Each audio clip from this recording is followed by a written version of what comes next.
श्री राधे। श्री गणेश जी महाराज की जय। परम पूज्य श्री गुरुदेव जी की जय। कल हमने श्रावण मास महात्म्य के 15वें अध्याय का श्रवण किया। आज हम श्रावण मास महात्म्य के 16वें अध्याय का, जिसमें शीतला सप्तमी व्रत का विधान बताया गया है, श्रवण करेंगे। सर्वप्रथम हम अपना ध्यान भगवान शिव शंकर के चरणों में केंद्रित करेंगे और करते हैं कथा का श्रवण। भगवान श्री सदाशिव ने कहा, हे सनत कुमार, अब मैं शीतला सप्तमी व्रत की कथा सुनाऊंगा। मनुष्य को चाहिए कि श्रावण मास के शुक्ल पक्ष की सप्तमी के दिन व्रत करे। पहले दीवार पर बावली अंकित करके बाद में उसमें अशरीरी संज्ञक दिव्य स्वरूपधारी 7 जल देवता अंकित करे। 2 लड़कों के साथ पुरुष त्रय संगित नारी, 1 घोड़ा, बैल, नरवाहन सहित पालकी अंकित करे। 16 उपचार द्वारा जल देवी की अर्चना कर ककड़ी, दही और भात का नैवेद्य समर्पित करे। नैवेद्य पदार्थ को बामन ब्राह्मणों को देना चाहिए। इस प्रकार 7 वर्ष तक करें। प्रतिवर्ष 7 सौभाग्यवतियों को भोजन कराकर उद्यापन करवाना चाहिए।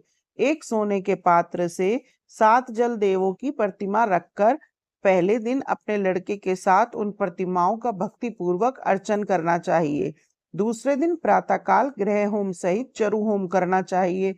जिन लोगों ने पहले इसको किया था और उन लोगों को जो फल मिला था, अब मैं उसके संबंध में तुम्हें बतलाऊंगा, सो ध्यान पूर्वक सुनो। सौराष्ट्र देश में शोभन नाम का एक नगर था। उसमें एक धार्मिक विचारों वाला धनी रहता था। उसने निर्जल तथा विजन वन में एक बावली खुदवाई। उसमें जाने के लिए बहुत सा धन व्यय करके पशुओं के उतरने के लिए तथा प्यासे यात्रियों के जलपानार्थ कीमती पत्थरों की सीढ़ियां बनवाई, जो कि टिकाऊ भी थी और मजबूत भी थी। थके मांदे पथिकों के लिए उसने बावली के साथ एक बहुत बड़ा बगीचा भी लगवाया। मगर हुआ यह कि उस बावली में एक बूंद भी पानी ना मिला। धनी ने दुखी होकर कहा, मेरा धन भी व्यर्थ गया और परिश्रम भी निष्फल गया। वह इन विचारों में ग्रस्त रात को उसी बावली के पास सो गया। रात को स्वप्न में जलदेव ने आकर कहा, हे धनद, हमसे तुम जल निकालने का उपाय सुनो। यदि तुम हमारे निमित्त अपने पौत्र की सादर सादर बलि दो तो यह बावली उसी समय जल से भर जाएगी। धनिक यह स्वप्न देखकर अपने घर आया और उसने अपने धर्म के तत्पर पुत्र द्रविड़ से अपने स्वप्न का सारा हाल कहा।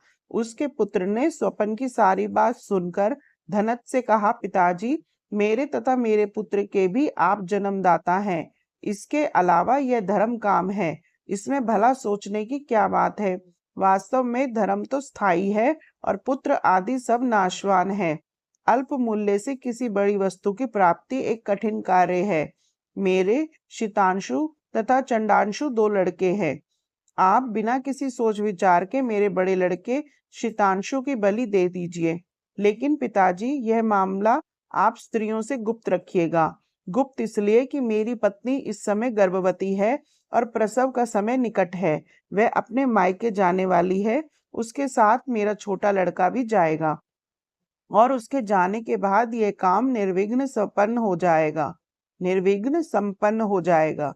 धनद ने पुत्र की बात सुनकर कहा, हे पुत्र, तुम धन्य हो और चूंकि तुम मेरे लड़के हो इसलिए मैं भी धन्य हूँ। मैं अपने को पुत्र वाला मानता हूँ। इसी बीच उसकी पत्नी सुशीला को उसके मायके से बुलावा आ गया और वह अपने मायके जाने के लिए तैयारियां करने लगी। तभी द्रविड़ ने अपनी पत्नी से कहा, यह बड़ा लड़का यहाँ मेरे पास रहेगा तथा छोटा लड़का तुम्हारे साथ जाएगा। सुशीला ने अपने पति के आदेश अनुसार अपने बड़े लड़के को तो अपने पति के पास छोड़ दिया और छोटे लड़के को साथ लेकर अपने मायके को रवाना हो गई।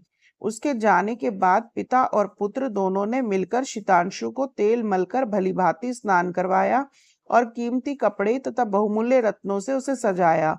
जब वरुण नक्षत्र पूर्वाषाढ़ का दिन आया तो दोनों ने उसे बावली के किनारे पर ले जाकर खड़ा कर दिया और कहा, इस लड़के की बलि से जल देवता प्रसन्न हो। बस बलि देने की देर थी कि बावली अमृत तुल्य जल से भर गई। दोनों पिता पुत्र बावली के सुधा तुल्य जल से प्रसन्न हुए, लेकिन पुत्र के नाश से दुखी होकर अपने घर को वापस लौट आए। उधर मायके में सुशीला के यहाँ तीसरा लड़का पैदा हुआ। जब लड़का 3 मास का हो गया तो वह अपनी ससुराल वापस लौटी। मार्ग में जब वह उस बावली के पास आई तो उसे जल से परिपूर्ण देख चकित रह गई। उसने प्रसन्नचित्त उसमें स्नान करके कहा, मेरे सुअवसर का उद्योग तथा धन का व्यय यथोचित सफल हुआ। मेरे ससुर का उद्योग तथा धन का व्यय यथोचित सफल हुआ। उस दिन श्रावण मास के शुक्ल पक्ष की सप्तमी तिथि थी। सुशीला ने स्नान करके शीतला का शुभ व्रत करके वहीं पर ही दही तथा चावल मंगाकर स्वादिष्ट पाक बनाया। जल देवता का अर्चन करके दही चावल और ककड़ी का नैवेद्य देकर बामन ब्राह्मणों को दे दिया। अपने साथ वालों के सहित आप भी दही चावल और ककड़ी का भोजन किया। वहां से सुशीला का गांव 4 कोस पर था। जब सुशीला अपने दोनों लड़कों के साथ बावली से घर की ओर चली तो जलदेव आपस में कहने लगे कि इसका मरा हुआ लड़का इसको वापस लौटा देना चाहिए, क्योंकि इसने बड़े प्रेम से हमारा व्रत किया है। उन्होंने सुशीला का मृत पुत्र जल से बाहर निकाल दिया और उसे विदा कर दिया। अब लड़का पालकी के पीछे माताजी कहता हुआ दौड़ा। अपने लड़के की आवाज सुनकर सुशीला ने पीछे मुड़कर देख चकित रह गई और उसको गोद में बिठाकर उसका सिर सूंघने लगी। उसने लड़के से कुछ भी नहीं पूछा, क्योंकि उसने सोचा कि वह डर जाएगा। वह सोचने लगी, इसने जो ये बहुमूल्य गहने पहन रखे हैं, यदि कोई चोर इस पे दृष्टि डालता और इसे पकड़ के ले जाता तो क्या होता। अगर इसको घर में से पिशाच पकड़ कर लाए होते तो वह भला इसे कैसे छोड़ते, और इसकी जुदाई के कारण घर वालों का ना जाने क्या हाल हो रहा होगा। बस इसी प्रकार सोचते हुए उसका घर आ गया। उसके आने का समाचार सुनकर पिता और पुत्र दोनों सोचने लगे कि सुशीला अब हमें क्या कहेगी और हम उसे क्या उत्तर देंगे। इसी बीच में अपने तीनों लड़कों सहित सुशीला मकान के भीतर पहुंच गई। ससुर तथा पति ने बड़े पुत्र शीतांशु को देखकर आश्चर्यचकित होकर तथा उसके साथ ही प्रसन्न होकर उससे पूछा कि हे सुभद्रे, तूने किस पुण्य या व्रत को किया था? हे भामिनी, निश्चय ही तुम पुण्यव्रता हो। इस शीतांशु को मेरे मरे आज 2 मास बीत चुके हैं। तुमने इसे दोबारा कैसे प्राप्त किया? तथा बावली भी जल से पूर्ण हो गई है।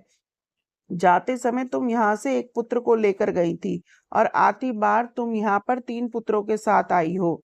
शुभ्रे, वंश का तुमने उद्धार कर दिया है। हे शुभानने, मैं तुम्हारी क्या स्तुति करूं। इस प्रकार उसके ससुर ने प्रशंसा की और पति ने प्यार भरी नजरों से उसकी तरफ देखा। सास ने भी उसकी स्तुति की। उसने प्रसन्न होकर कहा, यह सब सुमार्ग का पुण्य फल है। वह इस संसार में मनोभिलाषित भोग भोग कर परमानंदित हुए। हे तात, तुमसे मैंने ये शीतला सप्तमी का व्रत कहा है। इसमें दही चावल, ठंडा शीतल ककड़ी फल, बावली, जल तथा शीतल देवता कहे गए हैं और शीतला माँ इसकी देवता कही गई है। इसे करने वाले